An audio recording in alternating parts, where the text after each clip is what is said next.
아시더라도 추리가 있는 동안에는 이곳에서 말씀을 전해드려야 될 것 같습니다. 제가 어린 시절 기억하기로는 성탄절이 지금보다는 훨씬 더 좀 기독교적이었다라는 생각이 듭니다. 그래서 성탄절이 되면 한 일주일 전부터 텔레비에서는 기독교 관련된 영화들을 계속 방영해주고 그것과 관련된 내용들을 보고 하면서 안 믿는 사람들도 그런 영화나 TV들을 통해서 지금보다는 조금 더 자연스럽게 기독교라는 것이 어떤 것이고 예수님께서 세상에 태어났다는 것이 어떤 것인가 신학적인 의미를 몰라도 영화를 통해서 그 스토리들을 다 이렇게 접할 수 있는 시간들이 많이 있었던 것 같습니다. 또 그런 프로그램뿐만이 아니라 심지어 뉴스를 틀어도 성탄절날 보는 뉴스의 그 앵커들이 이 복잡하고 어수선한 세상의 이야기들을 다 전하고 나서도 꼭 끝날 때 클로징 멘트를 이렇게 험악한 국제정세나 삭막한 사회 현실 속에서 2000년 전 아기 예수께서 이 땅에 오셔서 이 땅에 평화가 임하게 하셨던 것과 같이 지금같이 혼란스러운 이 시대, 삭막한 이 땅에도 다시 한번 아기 예수님께서 오셨던 그 땅의 평화의 의미가 이 땅에 다시 되새겨졌으면 좋겠습니다 라고 그러한 클로징 멘트를 하면서 뉴스를 끝마쳤던 그런 기억들이 납니다. 아마 세상 사람들한테는 아기 예수님께서 이 땅에 태어나셨다라는 것이 아기 예수님께서 이 세상에 오셨다라는 것이 이 땅에 평화를 주기 위해 오셨다라는 그런 의미가 굉장히 컸던 것 같습니다. 아마 교회에 다니는 저희들도 세상 사람들이 이해하고 있는 이런 예수님의 탄생에 관한 이념들이 크게 잘못되지는 않았다라고 여길지도 모르겠습니다. 세상이 또 우리가 예수님의 탄생과 관련해서 평화라는 이미지를 떠올리게 되는 것은 아마도 누가복음 2장 14절의 영향이 크겠죠. 지극히 높으신 곳에는 하나님께 영광이요 땅에서는 하나님의 기뻐하신 사람들 중에 평화로다 하니라는 이 말씀 때문에 예수님의 탄생이 이 땅에 평화를 주러 오신 것이다 라고 우리가 생각하는 것 같습니다. 여러분 그런데 정말로 예수님께서 이 땅에 태어나신 것이 사람들에게 평화를 주기 위함이었을까요? 예수님의 탄생의 소식들이 그 당시 사람들에게 정말로 평화의 소식들이 되었을까요? 오늘 저희가 읽었던 본문 내용을 살펴보게 되면 예수님의 탄생에 관한 이야기를 들었던 누구도 이 소식으로 인하여 기뻐하거나 감사하지 못했다라는 현실들을 직면하게 됩니다. 헤롯 왕 때에 예수님께서 베들레헴 땅에 나셨고 동방의 박사들이 예수님을 찾아 예루살렘에 이르렀습니다.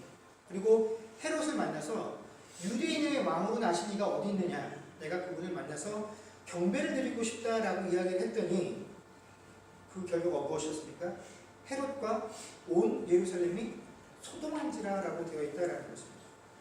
여러분 우리의 기억 속에 헤롯이라는 인물은 이제 막 태어난 어린 예수님을 죽이려고 했었던 아주 못된 악당 같은 사람으로 기억이 되고 있습니다. 그러나 이런 성경적인 배경 때문에 가려져 있는 이 헤롯 왕이라는 인물은 사실은 한 나라의 왕으로서는 아주 지도자로서 수완이 뛰어난 사람이었습니다. BC 1세기경에 헤롯 왕은 그 당시의 지중해 연안 지금의 근동 지방이 그 강대국들의 충돌로 인해서 굉장히 혼란스러웠었는데 그 당시에 지금으로 치면 아주 외교를 잘한 거죠. 각 나라에 이 사람이 좀 힘이 세면 이 사람의 비율을 맞추고 저 나라가 힘이 세지면 저 사람의 비율을 맞추면서 그 중간에서 유대 지역이 얻을 수 있는 정치적, 경제적인 유익들을 잘 취했던 사람이 바로 이 헤롯이라는 인물이었다라는 것입니다. 그래서 그 유대 지역에 사실은 아주 몇백 년 만에 평화로운 시기가 올 수 있었던 것이 이 헤롯이라는 왕 때문에 가능한 일이었습니다. 그런데 이렇게 정치적으로 경제적으로 감히 뛰어난 왕이 헤롯 왕이었음에도 불구하고 이 헤롯은 정작 다스리고 있었던 그 유대인들에게는 어떤 지지도 받지 못하고 살았습니다. 왜 그랬냐면 이 헤롯이 유대인이 아니라 어디 출신이기 때문이었습니까? 에돔족 출신이었기 때문에 유대인들이 자신의 왕임에도 불구하고 그를 왕으로 인정해 주지 않았다라는 것이죠. 그래서 이 헤롯은 어떻게 하면 내가 유대인들의 마음을 좀 얻을 수 있을까 하는 그런 마음에 지금 유대 땅에 흔적이 남아있는 그 무너진 예루살렘 청전이 바로 이 헤롯 왕 때 지어진 것입니다. 그래서 헤롯이 이 성전을 유대인들이 위해서 지어서 이 성전을 지어주면 이들이 나를 왕으로 섬겨줄까. 그리고 또 한 가지 방편으로 그 대제사장 방문에 있었던 여인을 아내로 맞아들이죠. 그래서 내가 이만큼 너희들처럼 하나님을 사랑하고 하나님 섬기는 것을 좋아한다라는 그런 모습들을 백성들에게 보여줬음에도 불구하고 백성들은 그 헤롯을 인정하지 않았다라는 것이죠. 이렇게 상황이 이렇다 보니까 이 헤롯은 그 왕의 자리가 언제 어느 때 누구에게 빼앗길지 모른다라고 하는 그 두려움과 불안함 속에서 이 왕의 시절들을 보냈습니다. 그래서 병적으로 자신의 왕위를 위협하는 인물들에 대해서 경계심을 드러냈는데 이런 경계심이 너무 지나치다 보니까 자신의 아내로 삼았던 그 아내와 2명의 아들까지 왕위를 찬탈하게 한다라는 죄명을 씌워서 다 죽이게 되죠. 이것이 그 유대 땅의 왕으로 존재했었던 헤롯 왕의 그 배경이었습니다. 그런데 이러한 배경을 가지고 있는 헤롯 왕에게 멀리 동방으로부터 박사들이 도착해서 하는 말이 무엇입니까? 유대인이 왕으로 나신 이가 어디 있느냐라고 물어보는 것입니다. 그렇기 때문에 헤롯에게 이 이야기는 그냥 가볍게 넘길 수 있는 그런 내용이 아니었다라는 것이죠. 성경에는 이 상황을 소동한지라라고 표현하고 있으나 이 소동은 그냥 우리들이 생각하는 그런 의미의 소동이 아니다라는 것입니다. 성경의 소동이라고 번역된 이 단어는 타라소라는 단어인데 원래 이 타라소라는 단어의 의미는 동요시키다, 평정을 방해하다, 불안하게 하다, 휘젓다라는 의미를 가지고 있는 단어입니다. 그러니까 이 소식을 들었던 헤롯이 느꼈던 소동이라는 것은 단순히 그냥 마음이 복잡하고 좀 불안한 정도의 문제가 아니라 그것 때문에 그가 가지고 있었던 마음의 평정이 완전히 깨지게 되고 그가 불안과 걱정을 느끼게 되었다라는 것이죠. 그렇지 않아도 이방인 출신이라는 그 약점, 그 정치적, 종교적 약점을 가지고 있었던 헤롯에게 멀리서부터 온 사람이 대놓고 유대인의 왕이 어디 있냐라고 하는 이 질문은 굉장히 위협적이었다라는 거죠. 그래서 결코 그 내용을 쉽게 받아들일 수 없었죠. 그래서 헤롯은 이 동방 박사들을 속입니다. 자신의 원래 의도는 감춘 채 너희가 나중에 그 박사들에게 너희가 그 유대의 왕으로 나신 분을 찾게 되면 어디에 있는지 나에게도 꼭 좀 연락을 해다오. 왜? 나도 가서 그분께 경배드리고 싶다라고 말을 했으나 사실은 경배를 드리기 위함이 아니라 무엇하기 위함이었습니까? 죽이고자 함이었다라는 것이죠. 16절에 보면 나중에 헤롯이 베들레헴과 자신이 다스리고 있던 모든 지역의 사내 아이들을 2살 아래로 다 죽였다라고 기록이 되어 있습니다. 여러분 왜 2살 아래로 죽였는지 아십니까? 거기 보면 그 헤롯이 자신을 찾은 동방 박사들에게 언제부터 그 별을 보고 그 별을 추적해 왔는지에 대해서 자세하게 물어봅니다. 그랬더니 아마도 이 동방 박사들의 대답이 2년쯤 전부터 이 별이 등장을 했고 우리가 그때부터 이 별을 주시하고 그 별을 찾아 여기까지 왔다라는 것을 말한 것 같아요. 그래서 이 별이 등장했었던 2년 전, 그래서 거꾸로 거슬러 올라가서 2살부터 그 아래로 언제 태어난지 모르기 때문에 그 아이들을 다 죽였다라는 것입니다. 그러니까 최소한 이 동방 박사들이 이 별에 대해서 관심을 가지고 별을 쫓기 시작한 것은 2년도 더 된 일이었다라는 것이죠. 여러분 그리스도가 다윗의 후손으로 이 땅에 오게 될 것이고 또 그분께서 이 땅에 오셔서 유대의 왕이 되셔서 이방인의 압제로부터 그들을 구원하게 될 것이다 라고 하는 이 내용은 이미 구약시대 때 수많은 선지자들을 위해서 통해서 예언이 되었던 내용입니다. 그렇기 때문에 만약에 이 사실이 현실화되었다라고 한다면 유대인들 중에 누구도 이 헤롯을 왕으로 인정하지 않을 것이다 라는 것이 헤롯이 가지고 있었던 마음이죠. 그렇기 때문에 어떻게 해서든지 자기와 경쟁할 수 있는 이 그리스도를 없애는 것이 그에게는 굉장히 중요했다라는 것입니다. 여러분 이 상황만 보아도 우리가 흔히 생각하는 것처럼 아기 예수께서 이 땅에 태어나셨다라는 그 복음의 선언이 이 땅에 과연 평화를 가지고 왔느냐. 최소한 헤롯이라는 인물에게 예수님께서 이 땅에 나셨다라는 소문은 결코 평화의 소식이 아니었다라는 것입니다. 그에게 있어서 아기 예수님께서 그리스도로 탄생하셨다라는 이 소식보다 더 고통스러운 이야기는 없었다라는 것입니다. 그렇다면 이 헤롯은 그렇다 치고 헤롯과 사랑이 달렸던 그 온 예루살렘에 머물렀던 그 이스라엘 백성들에게는 과연 예수께서 탄생하신 그 내용이 기쁨과 평화의 소식이었을까요? 헤롯뿐만이 아니라 오늘 성경은 그곳에 있었던 모든 사람들이 소동을 했다라고 기록을 하고 있다는 것입니다. 여러분, 헤롯이야 자신의 왕자를 빼앗길까 하는 두려움 때문에 그랬다지만 다른 이들은 왜 그리스도의 출현 소식을 듣고도 그 이야기로 인해서 야, 드디어 하나님께서 우리에게 약속하셨던 메시아를 보내주셨구나 하는 그런 기대와 소망의 벅찬 감격이 아니라 그들도 역시 헤롯과 마찬가지로 마음의 평정을 잃고 그 소식으로 인해서 불안해했느냐 하는 것입니다. 그것은 그들이 지금 현재의 삶에 만족하고 있었기 때문에 그렇다는 것입니다. 여러분, 비록 헤롯이 이방인 출신이기는 하나 헤롯 왕의 다스림을 받는 것이 전혀 나쁘지 않았던 것입니다. 특히 헤롯 왕의 치세 속에서 당시의 정치와 종교적인 권력을 잡고 있었던 사람들의 대부분이 헤롯과 마찬가지로 자격이 없는 이방인 출신들이었다라는 것입니다. 특히 대제사장, 제사장 이들이 다 이방인들이었지. 그런데 이들이 어떻게 대제사장이 될 수 있었느냐? 그 대제사장직을 로마의 정부에게 돈을 내고 그 로마 정부로부터 이제부터 네가 대제사장이다 라는 임명을 받고 와서 그 일들을 행하고 있었다라는 것입니다. 여러분, 돈을 주고 권력을 샀으니 어떤 일이 벌어지겠습니까? 그 투자한 돈을 회수해야 되지. 그러다 보니까 예수님께서 그 성전의 상인들의 물건 파는 것을 뒤엎는 그런 상황들이 벌어지게 되었다라는 것입니다. 이렇게 돈으로 권력을 샀었던 그 사람들은 로마 정권과 또 이 헤롯 왕의 비호 속에서 자신들이 하고 싶은 것들을 마음껏 행하고 있었다라는 것입니다. 그런데 갑자기 그들을 보호하고 있었던 헤롯 왕이 왕의 자리에서부터 물러나서 자신이 알지 못하는 누군가 왕이 되어진다라고 한다면 그들의 자리가 위태로워지기 때문에 그들 역시 새로운 왕을 원하지 않았다라는 것입니다. 그러면 정치적이고 종교적인 권력도 없었던 일반 백성들은 예수의 탄생을 기뻐했느냐? 그들 역시 이것으로 인하여 불안해했다라는 것입니다. 왜 그들은 예수의 탄생 소식을 듣고도 불안해했느냐?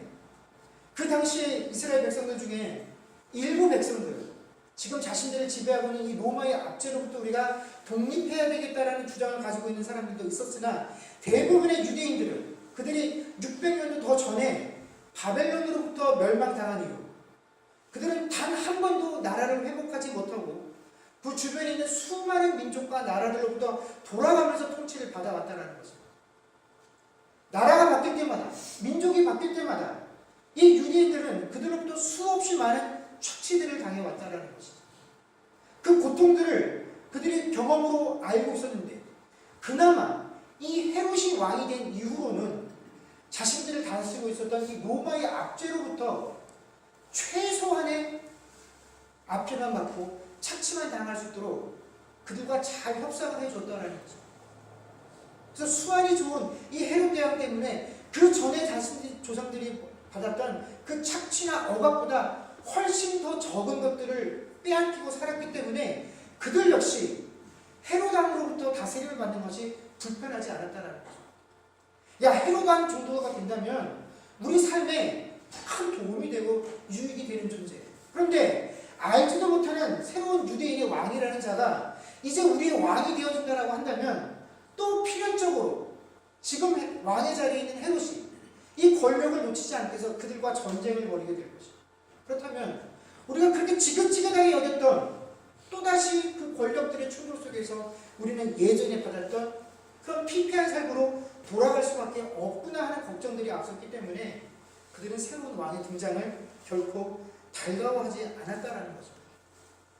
바로 이러한 여러 가지 이유와 사항들로 인해서 그 예루살렘에 있었던 모든 사람들이 헤롯은 적극적으로 그리스도를 제거하려는 모습으로 새로운 왕의 출현을 거절했고 그 외의 일반 백성들은 그 예수 그리스도를 죽이려고 하는 이 헤롯의 모습을 그저 못 본 척 외면하는 것으로 그리스도를 거절하는데 동참을 했다라는 것입니다. 여러분 4절에 보면 동방 박사들이 어디에 가면 내가 이 새로 태어나신 유대의 왕을 만날 수 있겠습니까? 라고 물었을 때 헤롯이 서기관과 대제사장들을 모으죠. 그래서 그들에게 어디에 가면 메시아를 만날 수 있겠느냐라고 물어봤더니 이들이 설명을 해줍니다. 우리에게 주어졌었던 이미 수많은 예언들을 보건대 베들레헴이 메시아가 태어날 곳이다 라고 이야기를 해줍니다.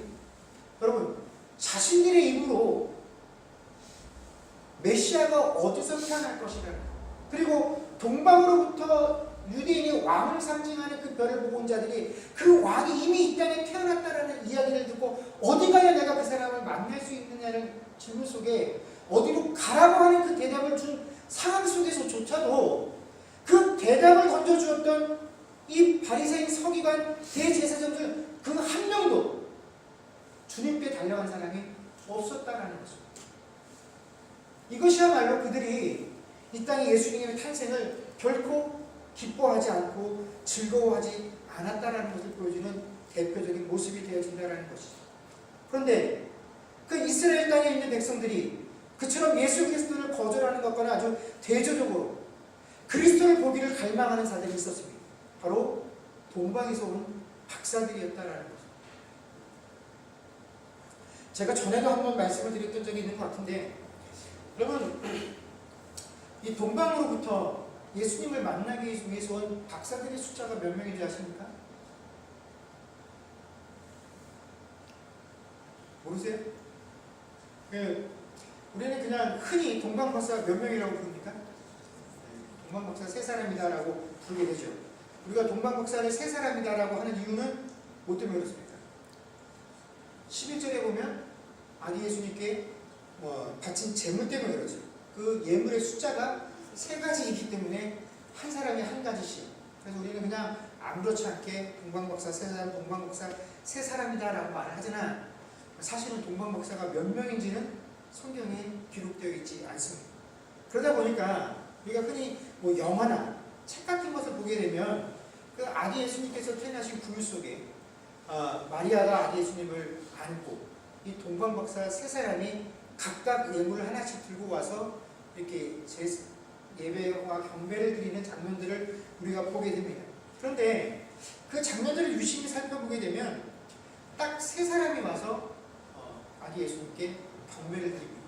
그리고 먼 곳으로부터 왔다라는 의미를 강조하려다 보니까 그들의 모습은 어떻습니까?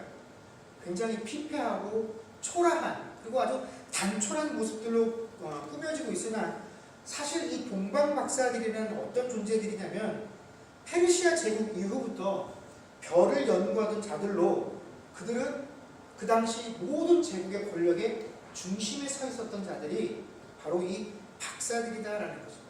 그렇기 때문에 이 사람들은 그 제국 안에서도 특별한 지위를 가지고 부와 권력을 행사하던 사람입니다. 우리가 잘 아는 바사 제국에서 왕 다음으로 최고의 권력을 누렸던 총리 다니엘도 바로 그의 직업이 이 박사였다라는 것입니다. 별을 보고 그 별의 그 관련된 내용들을 왕에게 조언하는 것이 이 사람들의 일이었다라는 것이죠. 그런 만큼 그들은 우리가 생각하는 것처럼 결코 그렇게 초라하거나 단촐하거나 혹은 피곤하고 지친 모습으로 들어와서 아기 예수님께 결코 경배를 드린 것은 아니다라는 것입니다. 그런 그들이 그리스도를 가리키는 이 별을 발견하게 되었고, 이 별을 발견한 이후로 그들의 모든 관심은 오직 무엇이었습니까? 그 별이었습니다. 그 별이 가리키고 있는 이 땅의 유대의 왕으로 태어나실 그 존재가 어떠한 분이신지에 대한 궁금증과 그 기대가 이 모든 동방 박사들을 휘감싸 안았다라는 것이죠. 그래서 그들이 이 별을 연구하면 연구할수록, 이 별에 대해서 관심을 가지면 가질수록 그들의 마음속에 드는 생각은 뭡니까? 우리가 꼭 죽기 전에 이 별의 주인을 만나야 하겠다라는 생각뿐이었다라는 것입니다. 그래서 그들은 자신들이 그 땅에 있었다라고 한다면 마땅히 누릴 수 있는 그 모든 권력들, 그것들을 다 포기하고 어떻게 한 겁니까? 어딘지도 모를 그 별이 인도하는 곳으로 그 별의 주인인 그리스도를 만나기 위해서 그곳까지 오게 되었다라는 것입니다.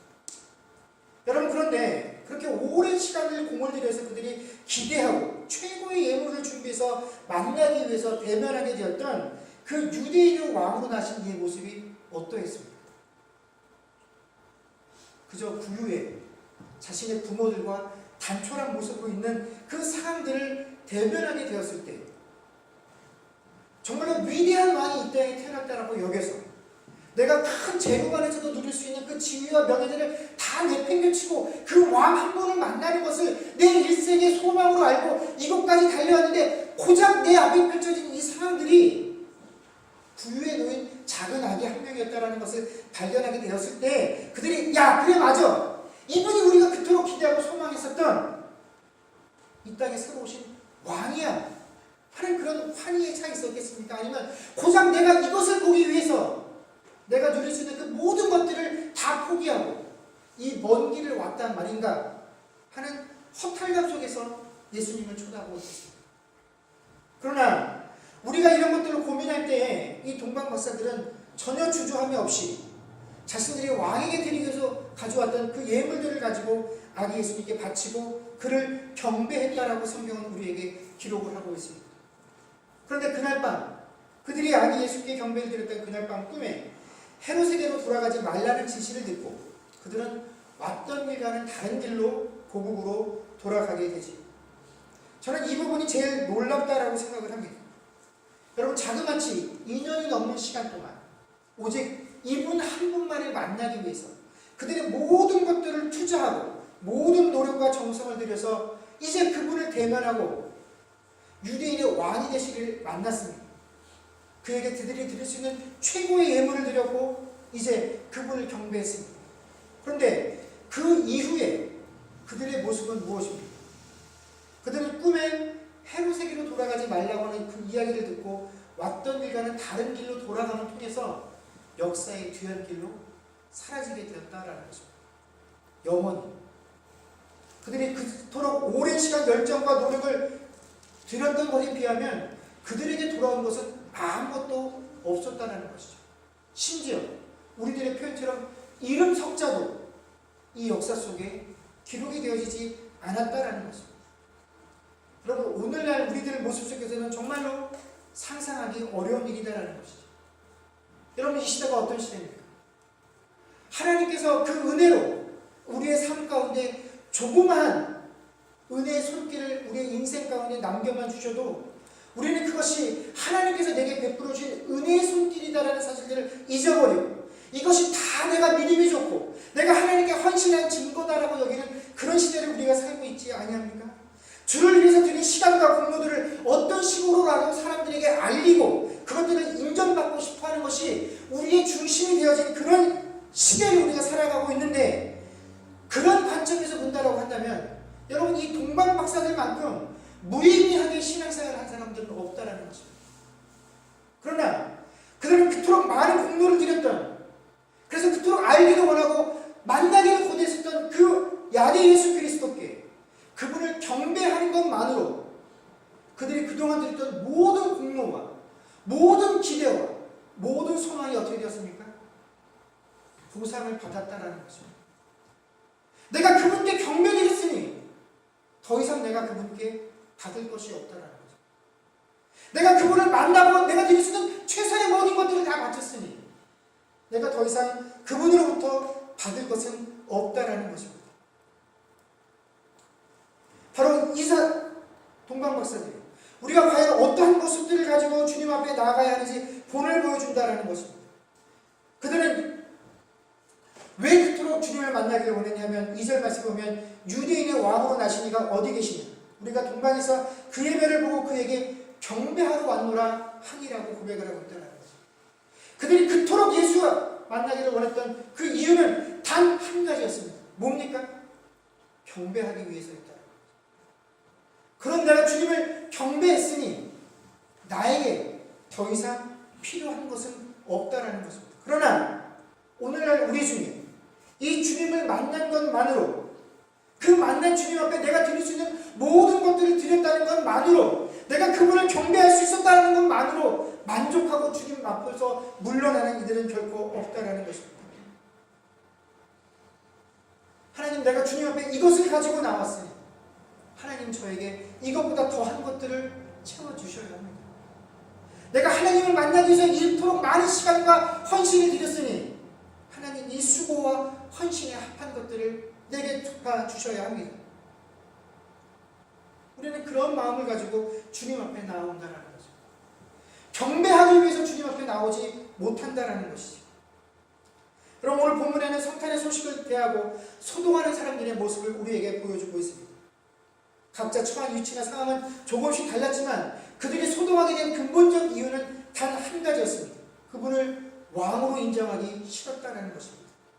이것은 단지 헤롯과 같은 사람이 물리적인 왕의 자리를 위협받고 있다는 경우에만 해당되어지는 것들이 아니라 그리스도를 우리의 왕으로 인정한다는 것은 내가 그분의 통치를 받겠다라고 하는 선언이기에 그 선언은 그분이 나를 다스린다라는 의미이고 그 예수께서 나를 다스리신다라는 것은 그분이 내 삶의 목적과 의미와 방향을 정해주시는 것이고 나는 주님께서 정해주신 그 방향을 향해 나아가며 순종하겠다라는 것이 바로 주님께서 나의 왕이 되어주신다는 의미입니다.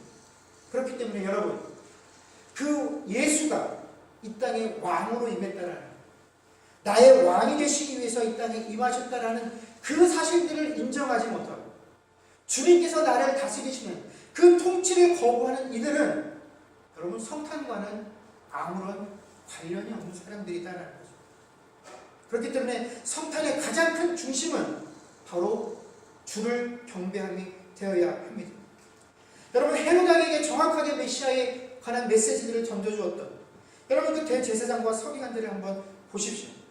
서기관이었다라고 한다면 그 당시로는 하나님에 관한 지식들이 그 학문들이 가장 뛰어난 자들이었습니다. 그들은 오실 메시아에 대해서 지식적으로 완벽하게 알고 있었습니다. 그러나 그것이 다였다는 것이죠. 그들이 오실 메시아에 대한 지식들이 완벽했으나 그 지식들은 결코 주님을 찾아가서 경배하도록 만들지는 못했다라는 것입니다. 그 지식들이 결국 우리를 주님께 나아가 주님을 경배하게 만들지는 못한다라는 것입니다. 그러면 인간의 역사를 한번 보십시오. 인간의 역사 속에서도 한 나라의 왕이 될 인재가 태어나게 되면 어떡합니까? 온 백성들이 함께 모여 그의 탄생을 함께 기뻐하고 축하하는 날이 바로 왕이 되실 이가 나신 날에 대한 모습들이다라는 거죠. 여러분, 그렇다면 이 땅의 모든 피조물들의 왕이 되실 예수님의 탄생은 어떠합니까? 여러분, 성탄절이 왜 이 땅에 존재하는 거의 모든 나라들에 의해서 환영받고 축하하고 이 날을 공휴일로 정하고 있느냐 하는 것은 그날만이라도 일상의 삶 가운데 지쳐있고 또 먼 거리에 떨어져 있던 가족들이 함께 모여서 못 나누었던 정들을 나눌 수 있게 하기 위해서 이 날이 공휴일이 되어지는 것이 아니다라는 것입니다. 각자의 삶에 바빠서 그렇게 흩어져 있던 자들이 온 가족들이 함께 모여서 무엇을 해야 되기 때문에 이 날이 필요한 것입니까? 하나님께 경배해야 하기 때문에. 그 하나님의 경배함을 잊고 있었던 이들에게 오늘이 어떤 날인지를 가족이 함께 모여 나누고 함께 예배드려야 하기 때문에 바로 성탄이 이 땅에 수많은 민족과 나라들에게 그들의 종교와는 상관없이 공휴일로 지정이 되어져서 있는 것입니다. 여러분, 그렇기 때문에 성탄의 정답은 오직 하나입니다. 그날은 누구를 경배하는 날입니까? 예수님을 경배하는 날이다라는 거죠. 여러분, 과연 주님께서 이 땅에 오셨다라는 그 소식이 그 시대의 백성들에게는 결코 평화도 아니었고 기쁨도 아니었고 그분의 나심은 지금의 나의 안락한 이 삶들을 또다시 포기해야만 하는 불안한 소식들이었습니다. 그렇다면 이 시대를 살아가며 주님께서 이 땅에 오셨던 그 의미가 무엇인지를 알고 있는 지금 우리들에게 이 성탄절은 어떠한 의미로 다가오고 있습니까? 야, 남들은 다 쉬는 그날 우리는 쉬지도 못하고 또 예배를 드리러 가야 하는구나 하는 그런 마음들로 여전히 일상에 방해받는 것들에 대한 그 불안함들과 평생이 휘젓고 방해를 받고 있다는 그런 불안감들 속에 있습니까? 아니면 그래 이날이야말로 내 죄를 사하기 위하여 세우신 그 하나님의 놀라운 은혜가 처음으로 이 땅에 발디딘 그 날이거든요. 내가 다시 한번 그 하나님의 베푸신 사랑들을 기억하며 그 하나님께 경배하러 가야 하겠구나 하는 그런 기쁨들이 있는 날입니다. 여러분, 이 동방 박사는 예수님을 안 이후로 그 예수님에 관한 모든 내용들을 알면 알수록 그의 마음은 더 기쁘고 더 기뻤다라고 표현을 하고 있습니다. 여러분, 우리가 지금 이 순간에도 어쩌면 각자 저마다의 이유들을 가지고 주님 앞에 나와 있는지 모릅니다. 그러나 이 시간 이후로는 우리에게 다가올 모든 그 하나님께 대한 경배의 시간들, 또 앞으로 우리가 살아가고자 맞이해야 될 이 모든 성탄의 시간들, 오직 이 땅에 우리의 죄를 위하여 오신 그 예수님을 경배만 할 수 있는 그런 성탄으로 자리매김되어질 수 있는 저와 여러분들이 되어질 수 있기를 주의 이름으로 간절히 축원합니다. 기도하겠습니다.